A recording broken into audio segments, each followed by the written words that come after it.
Suddhipanthaka. Suddhipanthaka and Mahapanthaka were brothers. Suddhipanthaka's name means little roadside and his big brother's name means big roadside. In India it is the custom for women who are about to give birth to return to their parents' home. But Mahapanthaka's mother didn't want to go home, and so she waited until the last minute to leave. Consequently, her son was born on the side of the road. When the time came to give birth to her second child, she should have known better, but again she waited. It happened again, and the second child was called Little Roadside. Although born in similar circumstances, the two brothers were very different in nature. The older brother was remarkably intelligent, but the younger one was remarkably stupid. He was so stupid that he couldn't even remember half a line of verse. The Buddha had instructed 500 Arhats to teach him a verse, and they took turns day and night trying to teach him. Guard your mouth, unite your mind with your body, don't offend.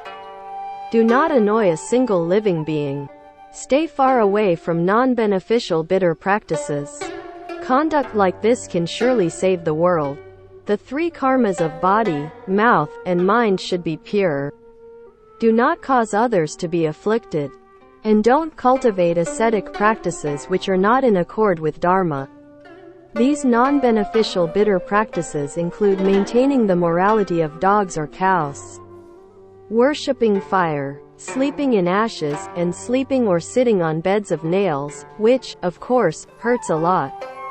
One who cultivates virtue and at the same time avoids these meaningless practices can truly save the world. For many days, the 500 Arhats combined their great spiritual powers, trying to teach Little Roadside the verse. They taught him over and over, and he forgot it. Recite the verse, they would say. But I can't remember it, Little Roadside would answer. Finally his brother scolded him. You're good for nothing, he shouted. You can't leave home. You're useless. And he chased him away.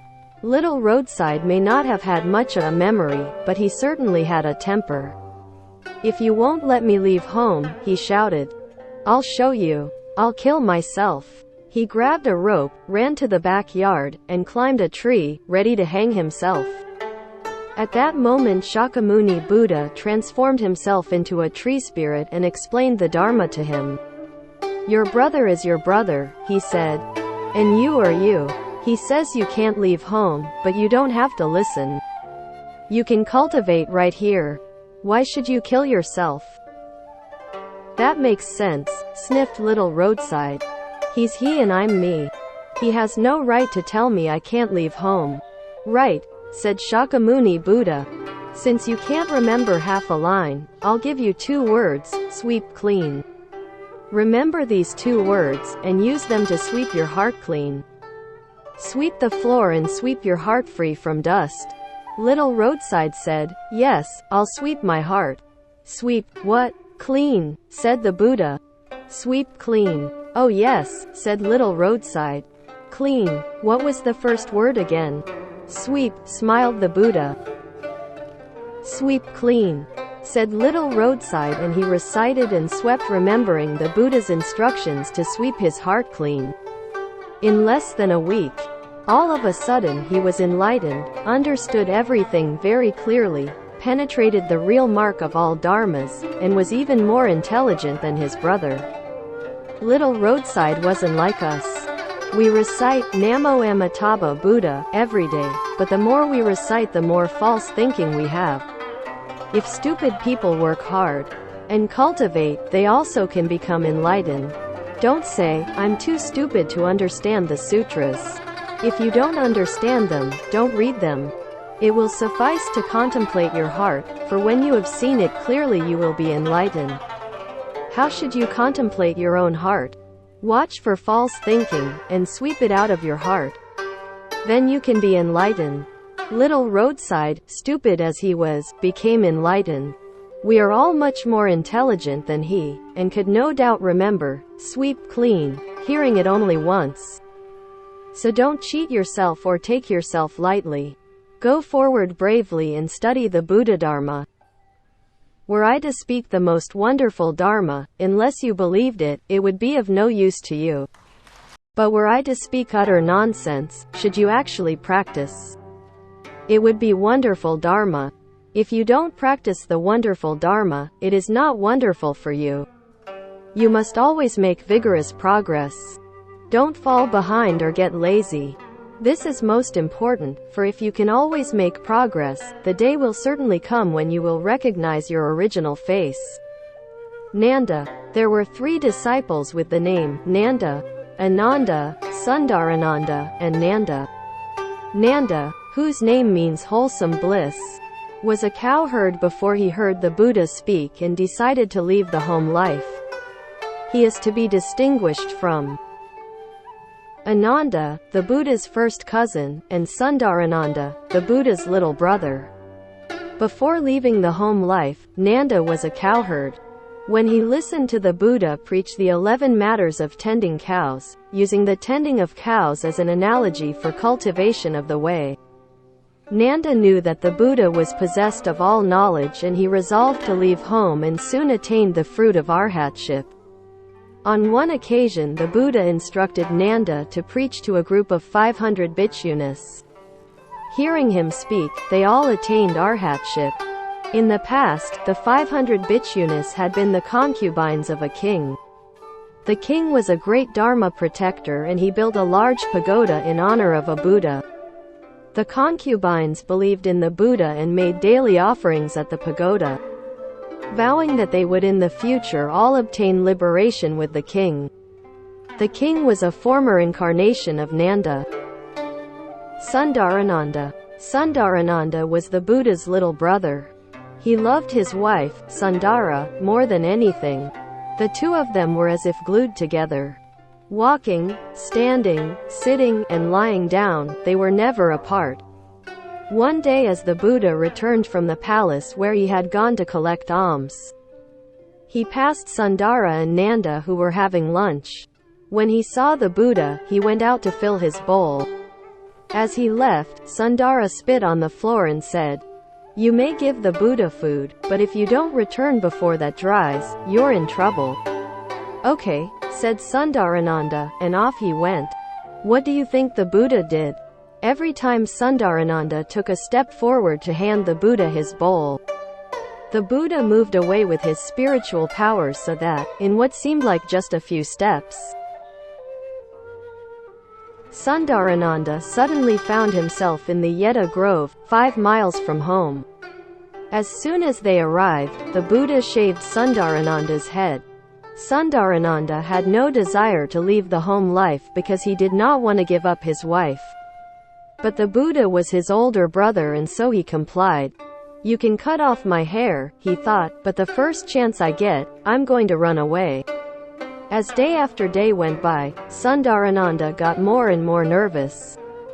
The Buddha and the Arhats were staying in the Yeta Grove, and Sundarananda had no chance to escape. One day the Buddha and his Arhats went out for lunch, and left Sundarananda to watch the door.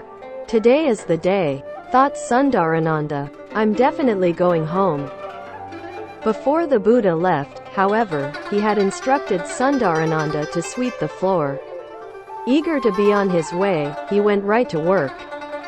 But every time he got the dust together, a gust of wind blew it all over the room. He tried closing the window, but when he closed one, the other blew open. Strange. This went on for 2 or 3 hours. The Buddha will be back any minute, he thought. Dust or no dust, I'm leaving. He threw the broom down and ran. The Buddha uses the main road, he thought, so I'll take to the side road. He ran for a couple of miles when suddenly he saw the Buddha walking toward him.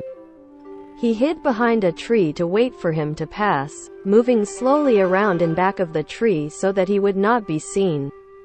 Who would have guessed that the Buddha would follow him around the tree, step by step? Sundarananda walked in one direction and the Buddha followed him. Sundarananda reversed his steps and so did the Buddha. A collision was inevitable. There was no place to hide. "What are you doing?" asked the Buddha. I thought you were watching the door? I waited and waited, said the embarrassed Sundarananda, but you didn't return, so I came to welcome you. I thought that your bowl might be too heavy. I came to help you carry your bowl. Wonderful, said the Buddha. What a good little brother. Now, let's go back to the Yeta Grove. The Buddha knew that Sundarananda wasn't happy, and one day he said, Sundarananda, come with me for a hike in the mountains. All right, said Sundarananda, thinking, if I get the chance, I'll surely run away. The mountains were full of monkeys, 500 or 600 of them. Sundarananda, said the Buddha, compare these monkeys with your wife. Are they more beautiful than she? Sundarananda said, why Buddha, of course Sundara is more beautiful. Monkeys are ugly. How can you compare them with Sundara? You're quite intelligent, said the Buddha. You know that your wife is prettier than the monkeys. When they had returned to the Yeta Grove, the Buddha said, Sundarananda, you have never been to the heavens. Want to go? First the mountains, now the heavens. I wonder what they're like. Sundarananda and the Buddha sat in meditation, and the Buddha used his spiritual powers to take him to the heavens, where they visited a palace where 500 goddesses and many servants were working. The heavens were 1,000,000 times more beautiful than the world of men. And Sundarananda had never seen such beautiful women. Naturally, he fell in love. Don't you have a leader? He asked. Who is your master? I'll cultivate diligently and get reborn in heaven instead. Sundarananda, said the Buddha, are the goddesses more beautiful than Sundara? He will be reborn with these 500 goddesses as his wives. Sundarananda was delighted. I don't think I'll run away after all, he thought. I'll cultivate diligently and get reborn in heaven instead. Sundarananda, said the Buddha, are the goddesses more beautiful than Sundara? Or is she more beautiful than they? Compared to the goddesses, Sundara is as ugly as a monkey, said Sundarananda. Which would you prefer? Said the Buddha. The goddesses, said Sundarananda. Sundara is beautiful, but the goddesses are out of this world. In the future you'll be born here, said the Buddha. Now let's go back and cultivate. Sundarananda meditated day and night, cultivating to be a heavenly lord. The Buddha knew that heavenly blessings have outflows, are not ultimate, and that those who enjoy them can still fall to lower realms. Wishing to wake Sundarananda up, he said, there's nothing going on today. Would you like to visit the hells? I've heard that they aren't very scenic. Said Sundarananda, but if you want to take me there, I'll go. They visited the hells of the Mountain of Knives, the Sword Tree Hell, the Fire Sea Hell, the Ice Hell, and many others. Finally, they came to a hell where 2 ghosts were boiling a pot of oil. The lazy ghosts had let the fire go out and the oil wasn't even simmering. What are you 2 doing? Said Sundarananda, fooling around and going to sleep. The 2 ghosts opened their eyes and stared. What do you care? They said. We're in no hurry. We're waiting for someone who isn't due for a long, long time. Who? Said Sundarananda. Shakyamuni Buddha's little brother, Sundarananda. If you must know, they said. He left home, but seeks only the blessings of the heavens and the 500 goddesses. He'll be living in heaven for 1,000 years, but in his confusion he will forget how to cultivate, and will commit many offenses. This will create evil karma and drag him into the hells to be deep-fried in this very pot. Every hair on Sundarananda's body stood straight up on end, and every pore ran with cold sweat. How could this happen to me? He moaned. From that moment on, he stopped cultivating for rebirth in the heavens and resolved to end birth and death. Soon he certified to arhatship. Sundarananda was extremely handsome. The Buddha had the 32 marks of a Superman and Sundarananda had 30. Some people even mistook him for the Buddha.